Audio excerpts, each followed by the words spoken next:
Hey, salut! Comment ça va, mon bonbon? Mon bonbon, mon Lulu! Ben, bon matin, ça va super bien!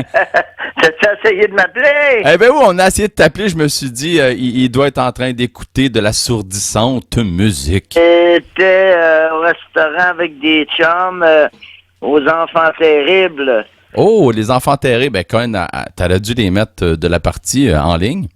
Ben, ces gars-là, je me souvenais plus parce que ma blonde est en France, Mhm. ma fille est à Québec, alors il n'y a plus personne pour me tenir à l'ordre, pour me rappeler qu'est-ce que j'ai à faire. Et puis, fait que là, j'étais bien installé avec ma gang, là, j'ai dit, tiens, je vais monter à la maison.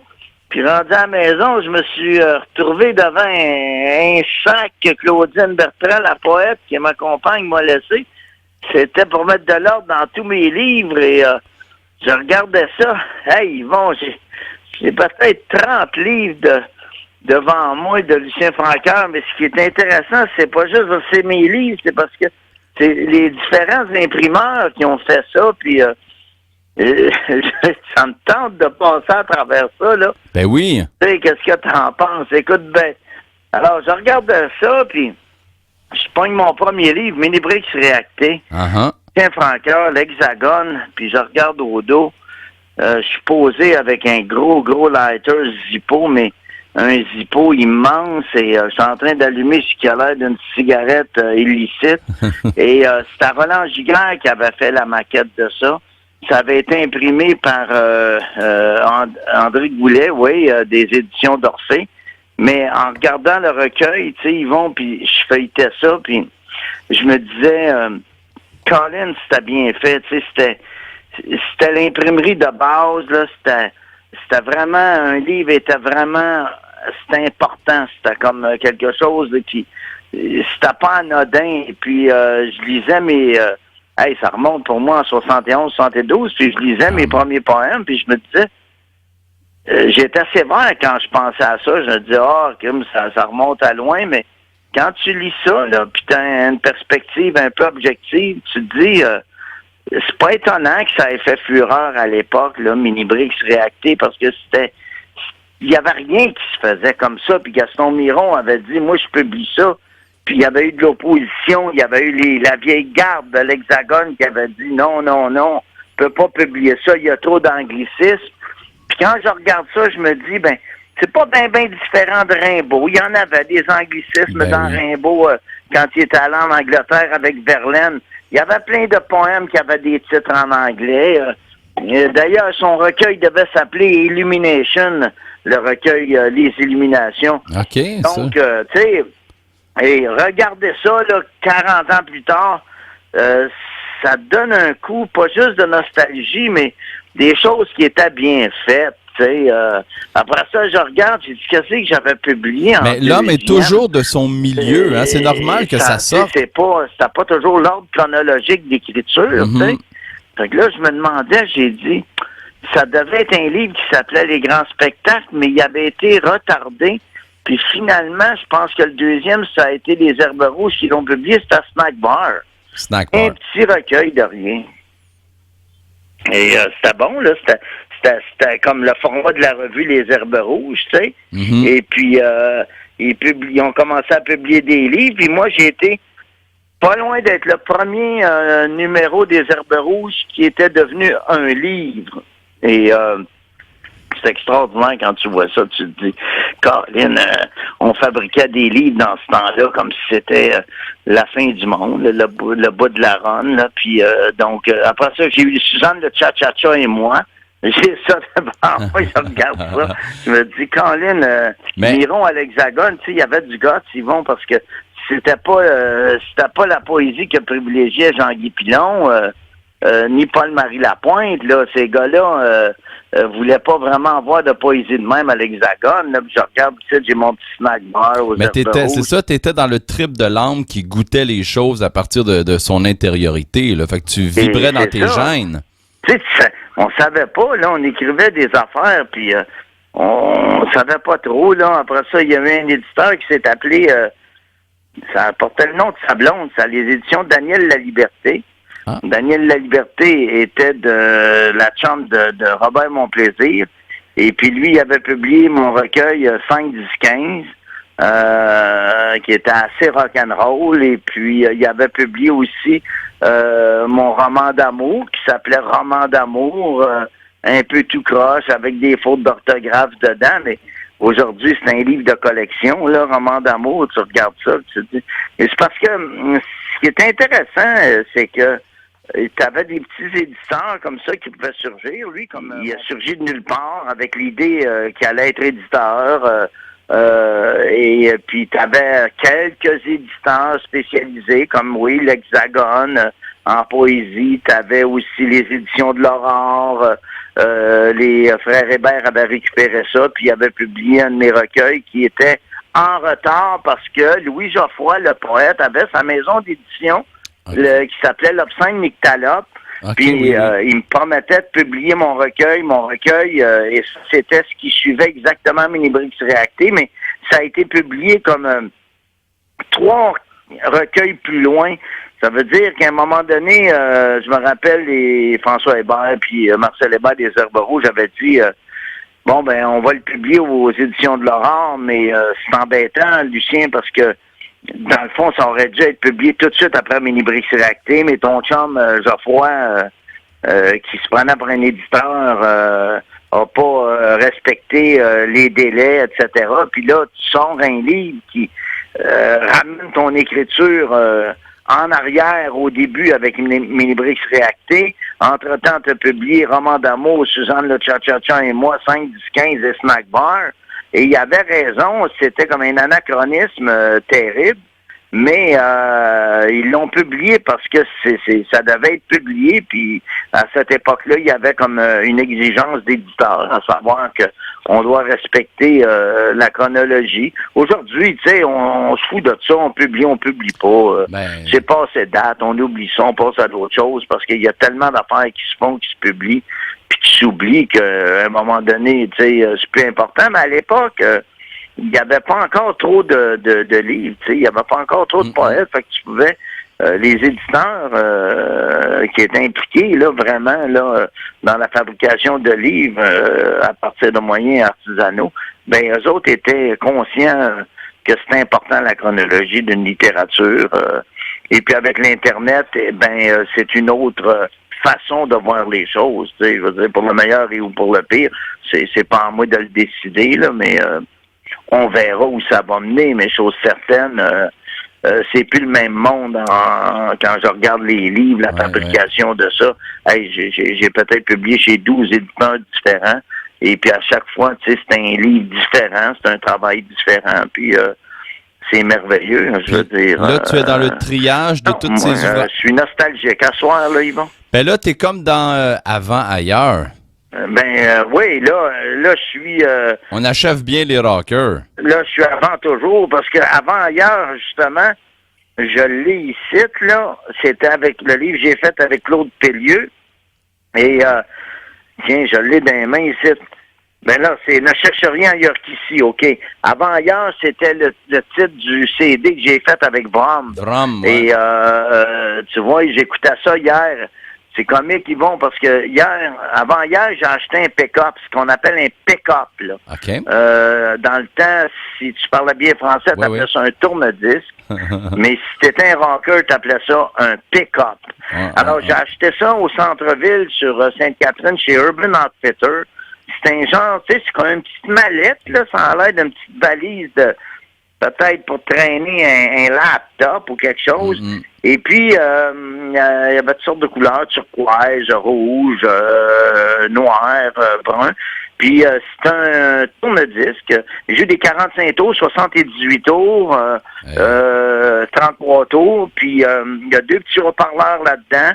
Alors, t'as ta cartouche, tout ça. Puis là, hier, j'écoutais justement le disque que j'ai fait avec Vrom, avec Mario Girard, et c'est un 33 tours. J'écoutais ça là-dessus.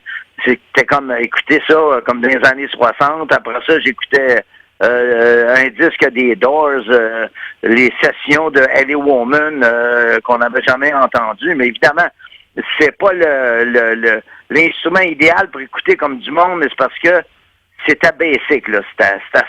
Dans le temps, là, c'était comme ça. Tu mettais un record là-dessus, Puis le son, c'était le son qui sortait, puis t'étais content d'avoir ça. Et d'une certaine manière, les livres, c'était pareil, c'était authentique. Tu sais, j'ai devant moi ici un truc qui s'appelle L'Enchanteur et la Bohémienne endormie. J'ai publié ça. C'est une maison d'édition que j'avais fondée, les éditions Gitaneria, des poèmes d'amour pour Claudine. C'est fou, tu sais, oui. De voir comment, avec le temps qui a passé, toutes sortes de maquettes, toutes sortes de conceptions d'édition, comme un éditeur que j'aime beaucoup, là, qui fait un travail énorme, on en a parlé, c'est Le Temps volé, oui. Avec Marc Desjardins. Il publie ça lui-même, il paye de sa poche. C'est pas possible, là, l'investissement qu'il y a de temps, d'argent, de passion pour faire des livres comme ça. Puis là, ben moi, je me retrouve avec 30-35 livres là, à mon nom. Sais-tu qu'est-ce qui me fait un peu de peine, Yvon? Dis-moi donc. Écoute, c'est comme toi-même, tu as publié des recueils, tout ça, puis mais tu fais partie d'une génération, donc, comment je dirais, plus jeune, oui, plus près de nous que moi, quand je regarde mes premiers livres, ça nous renvoie dans le passé lointain, début des années 70, quand je pense à Vanier, puis Péloquin, puis Raoul Duguay, c'était dans les années 60. Mais c'est quand je relis certains de mes livres avec des fois une opinion que j'ai de moi-même comme poète, à savoir, je dis comme Rimbaud, là, c'est des rinçures, là. J'ai fait ça, là. Pour m'amuser, tu sais, j'étais un peu méprisant par rapport à mon écriture. Puis à un moment donné, j'ouvre un recueil, là, puis je commence à lire en voix haute pour ma fille, là, puis je dis, Chris, écoute donc ça, Virginie, là. J'avais 22 ans, là, 21 ans, puis j'écrivais des affaires comme ça. Puis c'était puissant. C'était rimbaldien. Mais comment ça se fait que l'intelligentsia méprise ça? C'est-tu parce que j'ai fait trop de radio? C'est-tu parce que j'ai fait trop de TV? C'est-tu parce que j'ai fait des commerciaux? Qu'est-ce qui fait que y a un regard d'une certaine élite de l'intelligentsia qui lève le nez là-dessus? L'œuvre reste toujours... Moi, j'ai un de mes amis, Tommy Height, il a 28 ans, il se promène, c'est un globetrotter, il écoute en boucle tous les entretiens qu'on fait, puis ça va le chercher d'un trip. Il fait des soirées slam punk, ouais, puis là, il a 28 ans, hein. Yvon, il a 28, Tommy Height, hein, à peu près. Et le gars, il trippe sur ce que tu fais. Et puis, mais même moi, je suis de ton école de pensée. Moi, j'écris des affaires comme genre, jusqu'ici, la détresse du highway s'est enracinée une vie dans l'humanité. Incarnation brutale dans le moteur, asphalte sur le principe, à l'envers du perfecto, de la félicité. Hey. J'ai comme l'impression que je suis en train de lire la même époque, le même imaginaire qui m'a fasciné. Bordel, entre les Rolling Stones, les Doors, tu m'as rentré, etc. C'est pour ça que ton écriture m'a fasciné tout de suite quand tu m'as remis tes recueils et que j'avais dit à ma fille, regarde, c'est ça qu'on appelle une filiation, là. On est en territoire connu.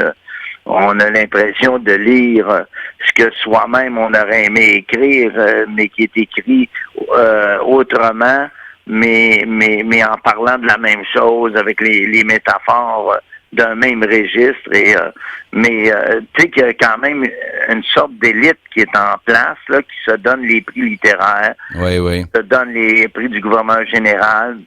Et je pense à ça l'autre jour. J'ai envoyé 500 de mes poèmes aux Herbes Rouges, ils ont tous été déclinés.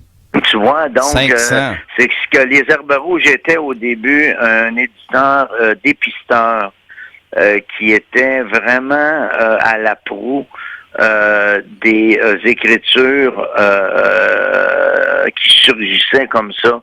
De n'importe où, mais à force d'être ça, ils se sont institutionnalisés eux-mêmes, puis ils sont devenus ce qu'eux-mêmes rejetaient, c'est-à-dire une maison d'édition qui porte des jugements qui ne sont plus en rapport avec les écritures innovatrices, mais plutôt avec une idéologie d'éditeur. Donc, coercitive, forcément. On publie plus ce genre de choses-là, on publie juste ce genre de choses-là.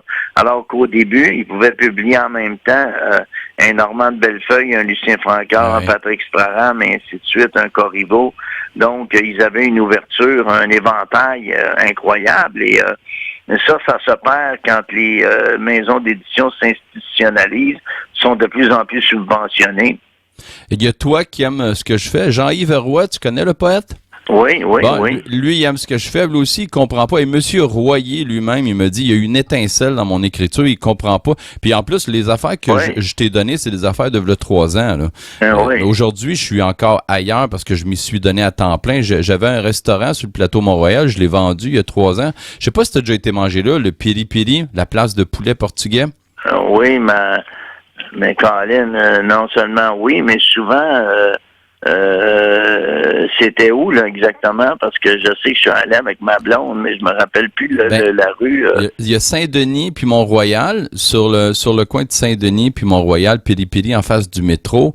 Lui, il est là, ça fait quelques années, mais il y avait le Kiri Piri, pas loin de Rachel, si je ne m'abuse. Oui, parce qu'on se souvient qu'on a mangé, c'est ça, du poulet à la portugaise à un moment donné, puis il y avait une autre place, il faisait des sandwichs portugais, un petit joint, là. Oui. Sur le coin d'une rue près de l'Esplanade, là. Tout le monde allait là, sur ce coin de rue-là, comme le gars, il ferme assez de bonne heure, et puis la cheminée, tu sais, ça sentait le poulet qui sortait, puis le sandwich qu'il faisait, là, c'était extraordinaire. Puis je me rappelle, ma blonde m'avait amené, justement, au restaurant soit que tu étais encore propriétaire ou tu ne l'étais plus, mais j'étais allé là. C'est sûr. Et, ça marchait juste dans la vente de trottoir là, durant l'été sur Mont-Royal. On vendait 4000 sandwichs dans la rue, là, juste le week-end, là, puis 7000 canettes de Coca-Cola. Ça aurait été le fun de vendre autant de recueils de poèmes. Hey, c'est incroyable. Mon ami André Loiseau, peut-être tu le connais. De poèmes. Il en a vendu 6000, lui, André Loiseau. Je sais pas si tu connais André Loiseau. Oui, je le connais aussi, mais le nom. Oui, c'est ça. Il était là, lui, dans le temps, à la soirée de poésie en 70. Puis il y avait quelqu'un. Écoute, j'ai quelqu'un avec moi. Yvon Jean, qu'est-ce qu'il avait dit? Qu'est-ce qu'ils ont dit? Juste une seconde. Qu'est-ce qu'il avait dit? Ils étaient là ce soir-là, puis... Oui, et M. Godin avait pas voulu que M. Loiseau parle parce que ça aurait causé un truc avec... Il avait été... ses œuvres avaient été... M. Godin, oui. Ses œuvres avaient été saisies par la GRC. Merci, Yvon. C'est incroyable. À quelle époque?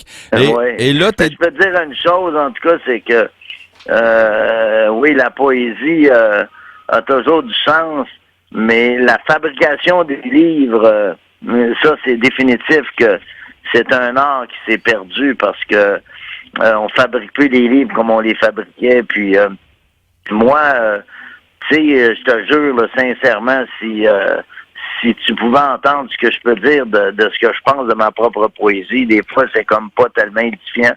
Je dis à ma fille, à ma blonde, tout ça veut rien dire, tout ça aurait été fait pour rien. Puis là, eux autres, ils essayent de me dire, ouais, mais attends, si, ça, tu reçois des lettres. Non, mais j'ai dit, ça veut rien dire, tout ça. Puis à un moment donné, j'ouvre un de mes livres, puis je me dis, surtout quand je retourne en arrière, où je pense que ce que je faisais était maladroit, puis je me dis, hey, bordel, j'ai dit, Virginie, écoute ça, là. J'avais 22 ans, j'avais 18 ans quand j'ai commencé à écrire ça, puis regarde-moi la force des images qu'il y a là.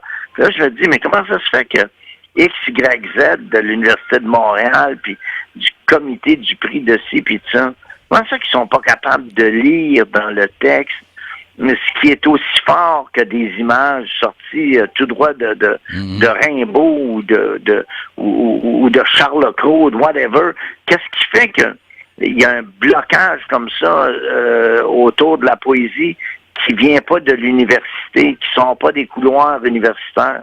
Parce qu'elle demande une ouverture sensible du cœur, puis ça, les gens ont de la misère avec ça. Ils ont de la misère avec ça, c'est ça, ils sont dictés par une idéologie, des dogmatismes universitaires, académiques, qui fait que on ne fait que reconnaître ce qui émerge de notre propre milieu et on lit plus rien d'autre que ce qui sort des corridors.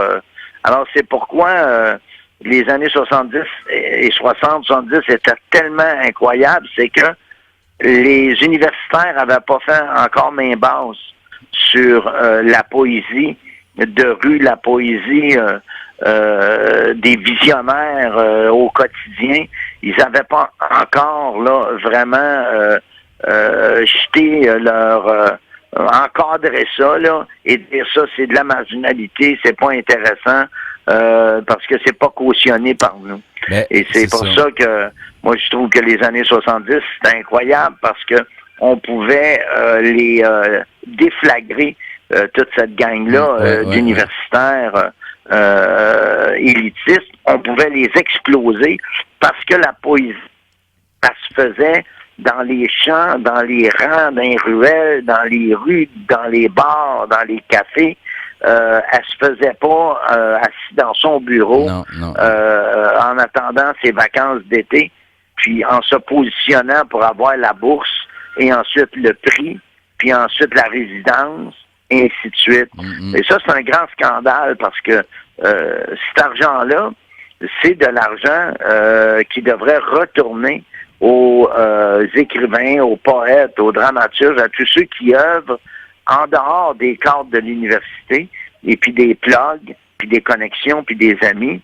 Et il y aura un livre à écrire là-dessus sur les sommes d'argent qu'ont reçues telle et telle personne, qui ont jamais vendu plus que 5 livres, mais qui ont fait le tour du monde avec nos taxes, avec les taxes de monsieur, madame, tout le monde, puis qui n'auront jamais un poème qui sera lu nulle part. Je ne veux pas dire par là que pour être un poète important, il faut que tu sois compris par monsieur et madame tout le monde. Et je veux quand même dire que si tu fais le tour du monde, il faudra peut-être qu'à un moment donné, ceux qui payent tes voyages autour du monde soient capables de lire un de tes poèmes quelque part. Et que ça soit pas juste des retours d'ascenseur et ainsi de suite. Et c'est pourquoi il y a des poètes aujourd'hui qui n'arrachent, qui crèvent de faim, puis qui sont aux abois parce que puis il y en a beaucoup qui comprennent pas. Ils pensent que c'est eux qui sont ciblés. C'est moi qui est la victime. Non, c'est tout un genre qui est la victime. C'est la poésie qui était non institutionnalisée. Moi, c'est elle qui est la victime. C'est pas XYZ, Lucien Francoeur ou Tical Caster ou whatever. C'est pas ça. C'est un genre qui est opprimé, qui est occulté. Et c'est bien triste parce que l'effervescence des années 60-70 a donné des poètes comme Claude Péloquin, Raoul Duguay, a donné Denis Vanier, a donné Louis Geoffroy, Michel Beaulieu, Gilbert Langevin, ça finit plus, la liste est interminable. C'est Denis Boucher, ça venait de partout. Puis aujourd'hui, c'est la même chose. Il y a des poètes partout. Les poètes sont partout. Ils sont près d'un couloir de l'université. J'ai trouvé Jamagique de Denis Boucher. Jamagique, puis il y avait, c'est quoi? Il y avait Tam Tam, hein, lui qui avait écrit. Il y avait Tam Tam Rouge. Ouais, puis j'ai trouvé un petit recueil qui s'appelle Jamagique. L'as-tu déjà lu? De qui? De Boucher. C'est... J'ai jamais vu ça. Espace Global, Galerie Éditeur, Denis Boucher, Jamagique. C'est comme Jamaïque, mais il a mis un G, tu sais, Jamagique. Jamagique, non. Tu vois, moi, je connais de lui Tam Tam Rouge. Et là-dedans, il dit... Là-dedans, il dit « Tes cuisses à budget ouvert, le brillant de ton ivoire, raffinement à la nuque, exercice d'art de jade, le reste, un autre magnifique voyage. » Une beauté d'écriture. Denis, il avait été surnommé par Patrick Straham, si je me trompe pas, Lou Ardent, et puis Denis Vanier avait été surnommé Langue de feu. Moi, j'avais été surnommé le Elvis Presley du Faubourg Amelas. C'est bon, ça. On avait pour, comment je dirais, nos pseudonymes incroyables que Straham nous donnait. Et Denis Boucher, ben, il se tenait avec nous autres. On était dans la même gang. On avait une maison dans le rang du Cordon, dans le comté de Yamaska. Je restais là, moi, avec Paul Richard, qui avait joué avec Charlebois, là, 100 ans sans baisse, Maurice, c'est long. On entend ça sur Lindbergh et et ce que je trouve incroyable aujourd'hui, c'est quand je suis dans un café, là, puis à un moment donné, la soirée achève et puis qu'ils commencent à fermer le resto, etc. Puis nous autres, on reste là avec une coupe de waitress, puis à un moment donné, on leur dit connaissez-vous ça, Lindbergh? Personne ne connaît ça. Alors, je prends mon iPhone, je le lis sur mon iPhone, puis je dis, plug ça. Puis là, je fais jouer ça, puis je me dis, Colin, pour nous autres, Lindbergh, c'est la chanson qui a changé toute la musique québécoise, je dirais, là, avec J'entends frapper de Pagliaro. Ouais, parce que Lindbergh, c'était... la tombe s'est fissurée à ce moment-là. J'entends frapper, que si tu veux, c'était bon, c'était rock, mais au niveau des paroles, il n'y avait rien, tu sais, il n'y avait rien, tandis que le texte de Lindbergh, c'est quand même Claude Péloquin qui écrit ça dans les toilettes d'une taverne, c'est à rue Sherbrooke, je pense que c'était le Trappeur ou le Nouveau Rex, ou je sais pas quoi, puis Charlebois, il avait dit, écoute, t'es un poète, toi, va donc m'écrire une chanson, c'était si bon que ça. Péloquin, qui avait devant un pain, un coup solide, s'en va dans les toilettes, puis revient au bout de 10 minutes, puis il crisse sa table Lindbergh. Texte phénoménal, je veux dire, inoubliable. Et moi, je me rappelle, la première fois que j'ai entendu ça, j'arrivais de Nouvelle-Orléans, j'étais dans un bar à Saint-Léonard qui s'appelait l'Hôtel Métropole, puis j'étais avec un de mes grands amis, René Robitaille, puis à un moment donné, il dit, écoute bien ça, il dit, c'est une toune qui marche au bout, puis il va mettre un 30 sous dans le jukebox, puis il met Lindbergh, puis la face B, je me souviens pas c'était quoi, si c'était California ou quelque chose. Et là, quand j'entends ça, je me dis, Colin, que c'est ça, man. Quand je suis parti du site, on entendait quoi? On entendait des bonnes tounes, on entendait les pissenlits de mon chum Pierre Letourneau, on entendait des tounes de Claude Gauthier, puis là, t'entends ça. Et j'ai dit, ça n'a plus de bon sens. Et ça, c'est des choses importantes qui, pour moi, sont incontournables. Je veux dire, le Cassé de Jacques Renaud, Lindbergh avec Charlebois, le texte de Péloquin. Et tout ça faisait que on aurait dit que la parole était dans la rue, était en dehors des institutions. Ça a été vite récupéré, parce que quand les institutions ont vu que tout leur échappait, là, puis que la poésie est en train d'être partout, sauf dans leur lieu de prédilection à eux, les corridors d'université, avec les réunions avec les gouvernements pour donner des subventions à leurs amis. Là, à un moment donné, je sais pas, moi, quand un gars comme Lucien Francoeur a le prix Milne-Ligan, ça n'a aucun sens pour eux autres, là. Parce que on n'aurait pas dû donner ça à Lucien Francoeur. Ce prix-là, on aurait dû le donner à un de nos collègues inconnus qui sera jamais lu, qui va avoir écrit 12 recueils de poèmes, un chaque été pendant ses vacances, et que personne ne va avoir lu, y compris sa propre famille. Je nommerai pas de nom, mais je sais très bien. Lucien Francoeur qui a le prix Milne-Ligan, il roule d'un brancard, hein? Oui. Écoute, la semaine dernière, j'ai passé la nuit, j'ai écouté notre 7e entretien, puis c'est passé de quoi dans mon cerveau, puis j'ai passé la nuit à écrire, puis j'ai écrit 30 pages. Hein? Ouais, tu m'as fait penser, puis mes textes partent comme ça. Miron dans la nuit, arrestation pyjama, les meilleurs de ma génération, Molotov passe au procès du festin nu. Wow! Puis ça n'a pas arrêté, ça a été une lancée, là, un envolé. Puis chacun de tes entretiens, j'ai un titre provisoire de travail, j'ai appelé ça le beat des entretiens. Je suis rendu à peu près à 80 pages. Colin, donc au moins les réminiscences, les comment je dirais, les envolées verbales, les engouements pour telle et telle période de notre histoire ou tel et tel poète ou poétesse ou whatever, et à un moment donné, au moins, ça sert à quelque chose peut-être quelque part. Mais c'est le laser franquerien, j'appelle ça. Ouais. Non, c'est vrai. À force de discuter avec toi, puis là, chacune des pistes sur lesquelles tu me mets, je fais des recherches et je trouve un peu ici, je glane à gauche, je ramasse à droite, puis là, c'est ça, l'autre nuit, j'écoutais, puis j'écoute ce que tu me dis, puis je tape des affaires que j'entends dans ma tête. Ben, moi, je vais te dire, il y en a un maudit qui me passe par la tête, puis c'est ça, là, quand... Claudine m'a sorti tous mes livres. Je sais pas pourquoi elle a fait ça quand elle est partie là, pour la France. Elle me sort tous mes livres. Elle me met ça dans une boîte à côté de la table de cuisine. Peut-être parce qu'elle voulait que je voie que j'avais fait quelque chose qui était valable. je regarde ça, Exit pour Nomade, Lucien Francaire, Claude L'Agitant, les poèmes d'amour que j'avais osé écrire, des poèmes d'amour, imagine, un rocker qui écrit comme Paul Éluard.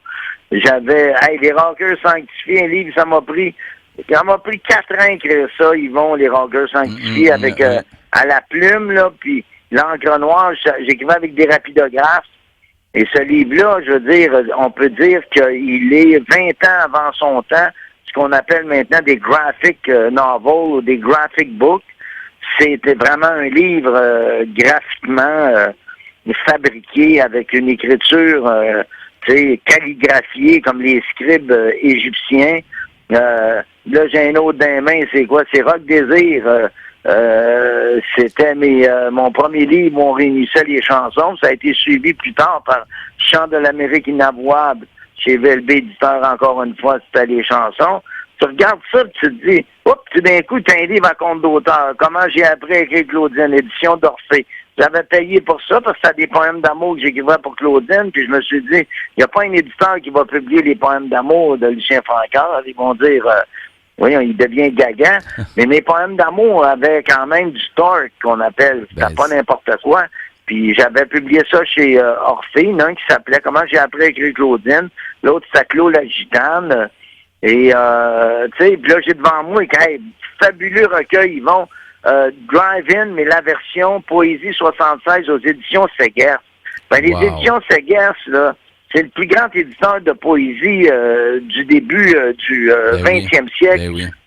C'est Pierre Segers, qui publiait Paul Éluard, qui a publié les premiers poètes surréalistes. Et à un moment donné, moi, j'avais reçu une lettre de Bernard Delvaille, qui dirigeait une collection chez Segers, puis il m'avait demandé si je voulais pas lui envoyer un recueil de poèmes. Imagine, j'avais tout sauté. Moi, j'étais en tournée avec le groupe Autre Chose, puis tout d'un coup, j'ai Segers, un gars qui s'appelle Delvaille, que je connais pas. Il est mort aujourd'hui, mais qui a une sommité là-bas en France, dans le milieu littéraire, très élitiste, et qui me demande un recueil de poèmes. Puis j'avais envoyé un recueil, puis il m'avait dit, oui, mais j'aurais aimé ça en avoir beaucoup plus, mais j'ai dit, c'est tout ce qu'il y a dans le moment.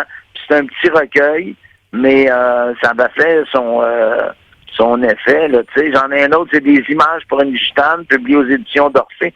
C'est incroyable, quand je regarde tous ces livres-là, je me dis, je montre ça à ma fille Virginie, j'ai dit, te rends compte, Virginie, que chacun des livres est un travail, c'est-à-dire, il faut le structurer, il y a ses parties, il y a les citations, il y a la maquette, il y a le titre du livre, il y a toute une organisation conceptuelle de tout ça. Je veux dire, on regarde ça là aujourd'hui, là, on se dit c'est des livres, mais c'est pas juste des livres, c'est des moments de vie où tu t'es donné à un projet, puis il fallait que tu trouves, tu sais, tes poèmes, tes titres de poèmes, tes titres de parties, tes citations qui vont au début de chaque partie, ton titre de recueil au complet.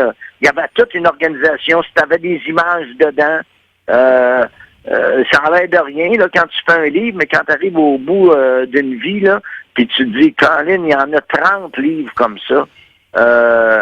Je me demande où je trouvais le courage de faire ça. Mais peut-être que tu le sais pas, mais ça va t'encourager. Ma blonde, elle lit toujours tes poèmes d'amour, puis elle écrit beaucoup de poésie. Elle vient de sortir un recueil, justement, puis elle aime beaucoup ce que tu fais, puis il est sur sa table de chevet, tu sais. Ah oui, mes poèmes d'amour. Oui, wow! Parce que mes poèmes d'amour à Claudine, ils sont fabuleux, tu sais. C'est vraiment une démarche. J'étais vraiment dans cet univers-là, mais je savais que c'était risqué parce que certains allaient dire... c'est doucereux. Les poèmes d'amour, ce que c'est qu'il veut. Il est devenu gaga, etc. Mais tu dis qu'elle va publier un recueil ou quoi? Vicky Laforce, moi, ma blonde, c'est Vicky Laforce, elle a publié Je reprends mes quartiers, qui est sorti. Tu la connais, hein? Ben oui, j'en connais certains, je l'ai entendu lire. Oui, puis elle est bonne, elle a sorti un livre, sur Lulu. Non. Ben oui, lulu.com, tu connais? Non. Eh oui, ça s'appelle... Écoute, Lulu, il faut absolument qu'on sorte un livre sur Lulu. Ça s'appelle... Voyons donc. Va voir ça, lulu.com. Tu peux t'auto-publier, tu peux prendre tout ce que tu as comme prose spontanée, inédit ou impublié. Et tu peux mettre ça là-dessus, puis il t'envoie un chèque à la fin du mois, là. Fait que, puis, ben, je pensais justement à ça l'autre fois. J'ai dit... Écoute, il va falloir que tu me donnes plus de détails, mais je veux dire... il faut que j'aille voir ça, certain. Il faut que j'avertisse Claudine aussi, ou ma fille, whatever, parce que moi, je suis dans les limbes, là, mais c'est lulu.com. Ben oui, ben c'est Yvon Jean qui fait ça. Ça s'appelle la rélocution poétique. On peut mettre n'importe quoi qu'on veut. Moi, j'avais pensé de mettre le beat des entretiens, tous nos entretiens, parce que c'est ce que j'ai écrit, c'est du cut-up à même ce que tu m'as donné. Hey! On pourrait mettre ça là-dessus. Ben, c'est bon, certain. Écoute... Lulu sur Lulu, sauf que c'est pas 5000 $, comme ça a déjà été. Là, avant, ils nous attendaient, ceux quand on voulait publier. C'est 300 $. Puis on a 50 livres, puis on est partout. On est sur... En plus, les gens peuvent le commander en PDF. Puis on est sur 200 points de vente sur la planète, sur l'Internet. Ah, Lynn, c'est extraordinaire. Il faut que je suive ça. Moi, là, surtout que ça a l'air que le truc du rock, là, comment est-ce qu'ils appellent ça, le musée ou du rock québécois, oui. Ils vont quand même introniser avec Voivode dans la section, entre autres, heavy metal. Et puis, peut-être qu'ils vont créer un prix qui va s'appeler, pour couronner le rock, là, pas les imitations, ça va s'appeler les Luciens. Ah, wow! Au lieu des Félix. Et quelle il y bonne avait idée. Récemment... À ce musée-là, où je sais pas comment appeler ça, là, c'est un musée, j'imagine, du rock'n'roll québécois. Le musée du rock québécois. Ils ont célébré les Woolops. Évidemment, le chanteur Gilles Rousseau est mort, mais ils ont célébré les Woolops, et puis, moi, ben, j'ai fait Blue Jeans sur la plage en 74 sur mon deuxième album. J'ai fait une version assez rock, considérablement rock et très rock, plutôt que la version lyrique que les Woolops avaient faite, ou que celle reprise par Paul Sarrazin, qui avait fait une belle petite version assez romantique, tout ça. Mais moi, ce que j'avais fait, c'est une version un peu plus costaude, un peu plus rock, et j'avais rajouté des paroles dedans. Et pour moi, Gilles Rousseau, ce qui était intéressant, c'est que parmi tous les groupes qui s'habillaient en bouffon, les excentriques en rose, César et ses Romains, les Woolops restaient des rockers et avaient osé composer une toune eux-mêmes plutôt que de traduire les tounes des Beatles, des Stones, des Zombies, puis des Animals. Ils avaient composé leur propre toune, Blue Jeans sur la plage, et ça avait été un hit. Puis moi, je trouvais ça d'une certaine façon félinien de reprendre ça parce qu'on considérait que c'était des groupes quétaines. Puis moi, je me disais, ben fuck quétaine, là, la toune est bonne. On la reprend, nous autres. Oui, c'est une forme de satire, c'est une forme d'ironie. Oui. Mais en même temps, c'est aussi un hommage à l'audace de ce groupe-là qui décide de faire une composition au moment où tout le monde était assujetti aux versions. Puis là, ils ont eu ils les ont intronisés là, au temple de la renommée du rock. Et c'est là que j'ai su qu'il y avait une vision là d'introniser Voivode et autres choses comme précurseur du heavy metal au Québec. Et Voivode, évidemment, pas juste précurseur, mais les grands éclaireurs de ce genre-là. Puis ben bref, ça rejoint là, ce que tu me dis, là, lulu.com, c'est des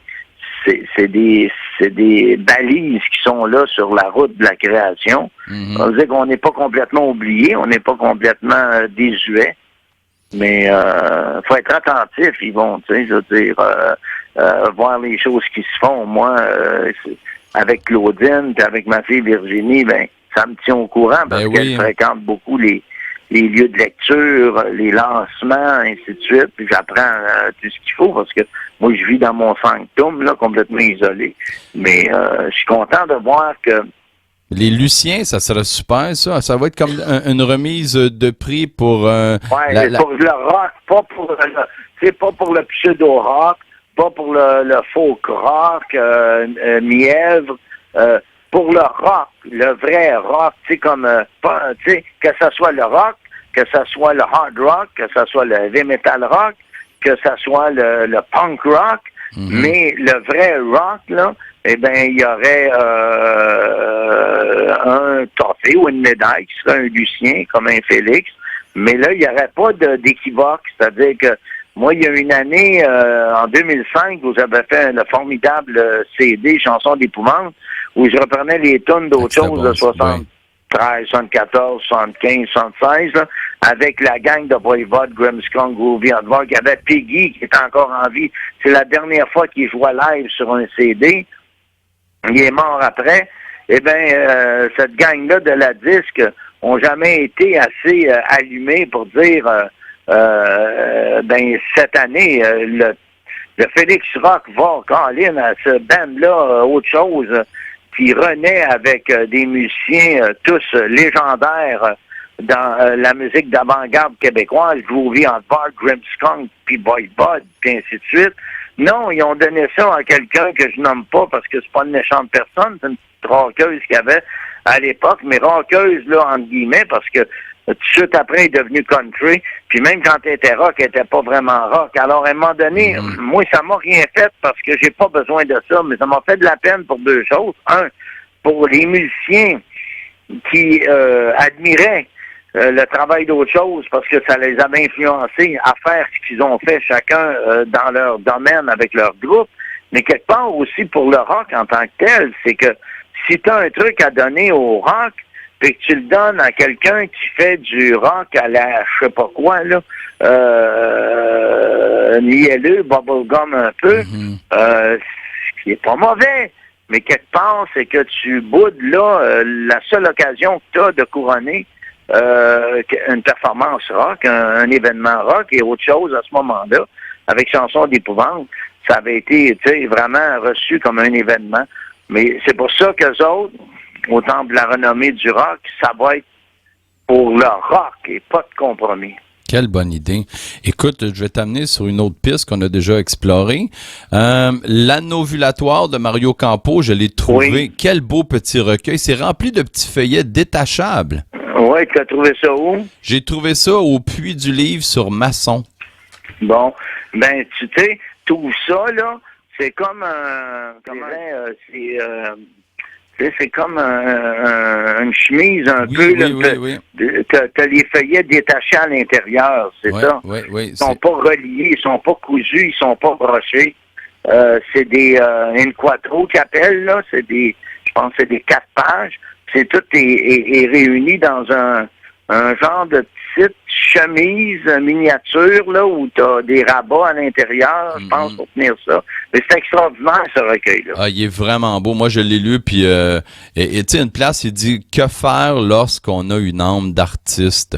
Une stature féminine, qu'on est non mâle, donc anormal, sans affaires ni athlétique, ni sportif, l'homme artiste, un parasite. » Hey. C'est spécial, un non productif. Puis il s'élance, là, il y a des envolées. En tout cas, moi, j'ai vraiment trouvé, j'ai beaucoup aimé. J'avais beaucoup aimé Coma Laudanum que tu m'as proposé, mais celui-là, j'ai beaucoup apprécié celui-là. Et toi, comme tu as tes recueils devant toi, là, y a-tu quelques-uns que tu dois nous partager, peut-être? Parce qu'il y a toujours des capsules très touchante. Moi, quand j'ouvre tes recueils au hasard, il y a toujours quelque chose qui jaillit, une étincelle. Ben, un peu, parce que j'ai tout empilé. Ça, c'est devant moi, mélangé avec Hall de Allen Ginsberg, mais j'ai...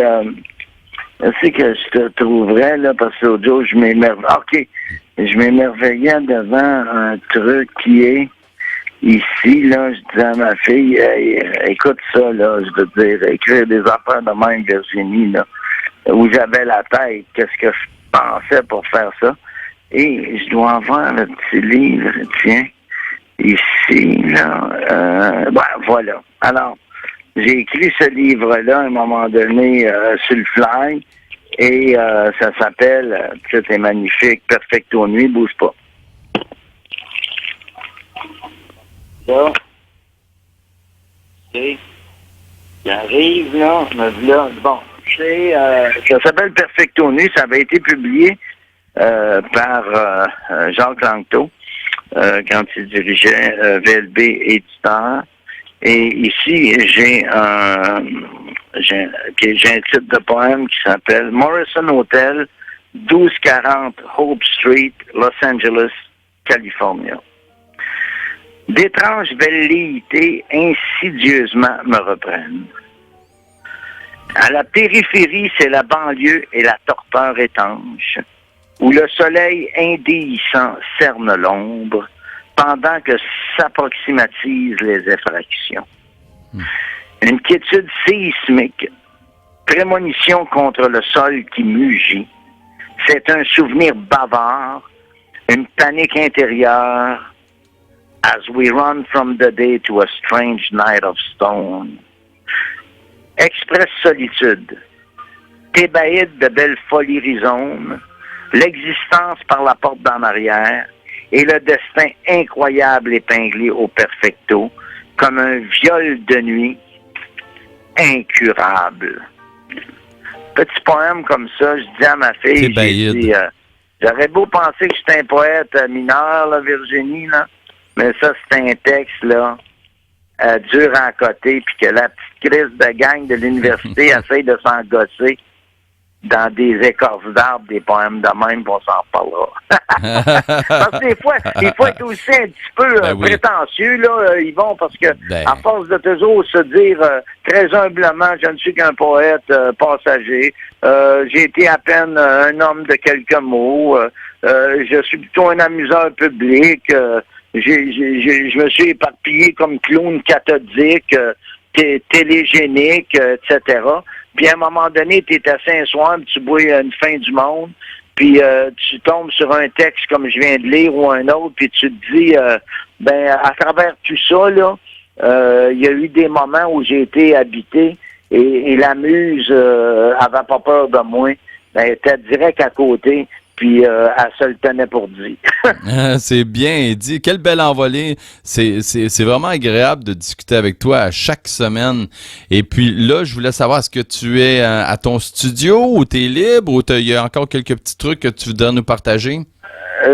Écoute, peut-être, on peut peut-être aller au hasard trouver un petit quelque chose rapidement, puisque le livre est ouvert. Profites-en, parce que Thébaïde, là, moi, celui-là, je l'aime beaucoup, le poème que tu as choisi, puis il n'y a pas de hasard. C'est tellement beau, ce livre-là. Ici, il y en a un poème que j'ai appelé « Les nourritures terrestres ».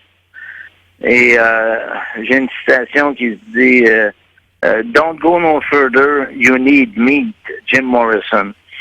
C'est son désordre Rolling Stone qui le nourrit et le sanctifie, quand les reality sandwiches lui font le festin des mendiants.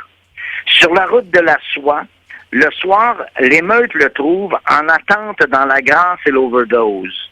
Une Éthiopie du faubourg Amlas, rien d'autre à se mettre sur la peau que cette langue dont nul ne parle et les chants de Maldoror. Il est l'ultime recours, le naked lunch, et ses hystéries ont le jeûne zen inhérent dans le self-serve du docteur Hashish, lorsqu'il dévore ce qui lui reste de lui-même, le clitoris de la fée des étoiles et les rejets de prince.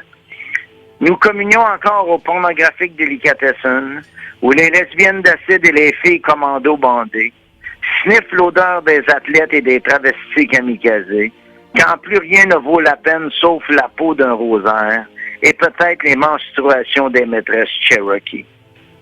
Wow! Hey, toi! Toi, dindin, direct dindin. Même pas mal, hein? Même pas mal. Écoute, tu punches toujours au quart de tour, puis on a besoin de toi. C'est ton âme d'artiste qui fait que des fois, on circule dans nos affaires. Puis moi aussi, des fois, je me lis, puis je me dis, maudit, c'est pas... Maudit, hein? Comment j'ai fait? J'étais où pour écrire ça? Ouais, dans quel état? Ben, souvent, on revient pas à notre texte dans le même état qu'on était, puis des fois, on est trop dur. Yvon Jean me dit tout le temps, on est trop dur avec soi-même dans nos écritures. On est trop dur avec soi-même, avec ce qu'on a écrit. Des jugements rapides, on se dit, Ah ouais, mais c'était une époque. On peut pas écrire comme ça. Mais je peux te dire que le bout que je viens de lire, là, j'étais inspiré évidemment de Denis Vanier, de José Yvon. C'était comme un hommage un peu à travers tout ça. Mais Vanier j'aurais lu ça avec Vanier un soir en me buvant de la bière, puis il m'aurait dit, mais là, Francoeur, t'as réussi à gosser un petit beau poème. Ben, on les porte en nous, hein, nos influences. C'est ça, on porte ça en nous, c'est certain. Marqué à vie. Saram, Vanier, compagnie, Louis Geoffroy, c'est ça. Plus les nouveaux poètes que je découvre. Mais écoute, il y en a tellement que je suis content quand je connais quelqu'un comme Yvon Danjou qui me remet ses recueils, parce que les gens se rendent pas compte que il y en a des tonnes de recueils, là, je veux dire, puis on entend parler d'un puis de l'autre, puis on se dit ah oui, j'ai entendu parler qu'il était bon. Mais quand on s'échange des recueils comme ça, soit qu'on est dans une lecture, on est dans un lieu de poète, et qu'un te remet son recueil, moi à chaque fois c'est conservé précieusement, puis c'est lu à la maison, puis je me dis il y avait un temps où je pouvais suivre tout ce qui se publiait jusqu'à, je dirais, la fin des années 80, là, il était possible pour un individu de suivre tout ce qui se publiait, là, tu pouvais y arriver. Mais après la fin des années 80, c'est devenu impossible là, de tout suivre, parce qu'il se publie du compte d'auteur comme jamais. Il se publie du slam sur Internet et ça finit plus. Il y a des gens qui se font des noms, puis que t'es même pas au courant qui ont une renommée sur Internet, et ainsi de suite, mais on finit quand même par recevoir. Il y a comme il y a des coïncidences qui sont extraordinaires. Ce que tu dois lire, j'imagine que tu finis par le lire.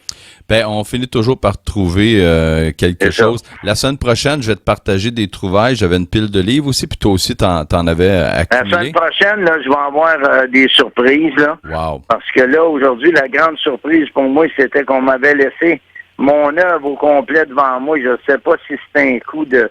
Un coup monté. Un coup monté, mes deux filles à la maison. Un coup monté pour remonter le moral, parce que regarde-toi, accueille-toi plus chaleureusement, revisite ton œuvre cette nuit, écris des choses, puis partage-nous ça la semaine prochaine. Faut pas passer à côté de toi de ce que tu as à dire. T'embrasse, mon bon. Hey, on t'aime beaucoup. Salut!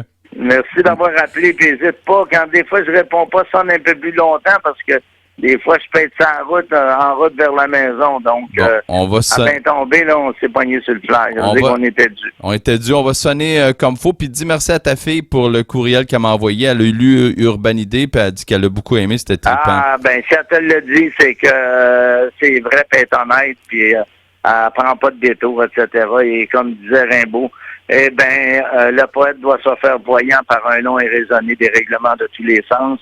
Là-dessus, ben, salut à Radio Centre-Ville. Merci. Bonne nuit. Ciao, ciao. Ciao. Bye bye.